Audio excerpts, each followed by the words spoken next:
C'est pourquoi je n'abandonnerai jamais Jésus. Toute ma vie, je le servirai. Jusqu'à ma vieillesse. Pourquoi? Il n'y a pas mieux que le véritable cep. Il n'y a pas mieux que le véritable cep. Il est le véritable cep.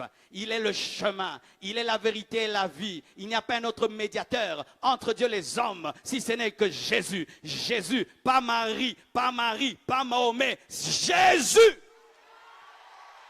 Jésus. Ne te déconnecte pas de Jésus et tu commences à prier des chapelets. On ne prie pas les chapelets. On ne prie pas Marie. J'ai dit on ne prie pas Marie. On ne prie pas Marie. On ne prie pas Marie. Marie était une servante de Dieu comme tout le monde.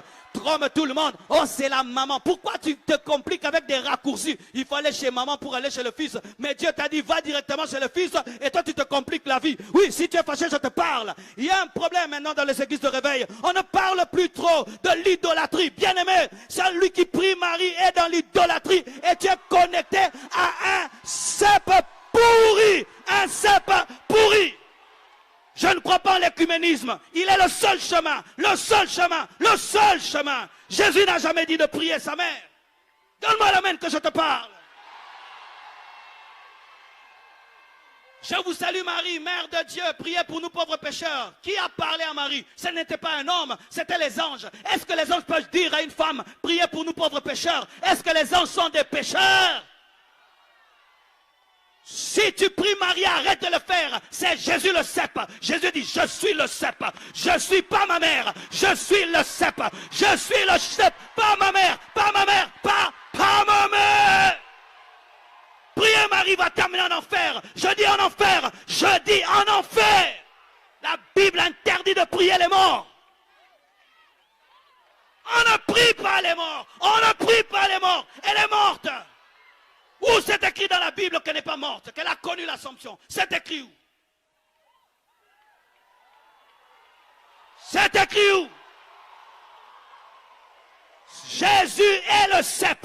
Lui seul donne la vie abondante. En dehors de lui, il n'y a point de vie. En dehors de lui, il n'y a point de vie. Même Marie avait besoin de croire à son fils pour être sauvée.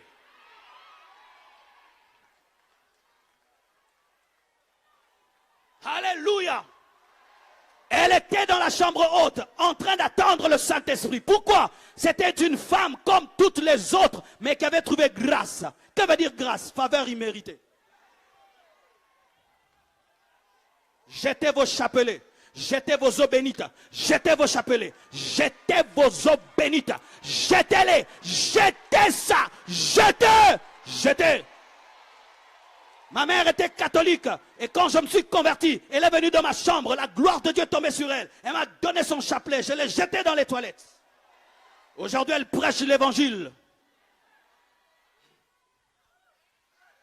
Ça va, je vais te prouver que tu es idolâtre. Tu vois, quand j'ai commencé à parler d'elle, tu es fâché. Mais si je parle mal contre Jésus, tu ne seras pas fâché.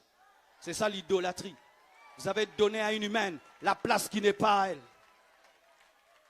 C'est une servante de Dieu, il faut la respecter, mais il ne faut pas la prier, il ne faut pas l'adorer. Cassez vos statues, cassez vos statues, cassez vos statues, cassez ça. Cassez vos statues, cassez vos statues, cassez vos statues. Oh non, je suis là-bas depuis mon enfance. Oui, d'ailleurs, tu es là-bas depuis ton enfance. Maintenant, tu as grandi, il faut quitter les choses de l'enfance. Non, toute la famille est là-bas. Dieu ne viendra pas sauver une famille. Il viendra te prendre personnellement. Et si tu seras persécuté, béni sois-tu.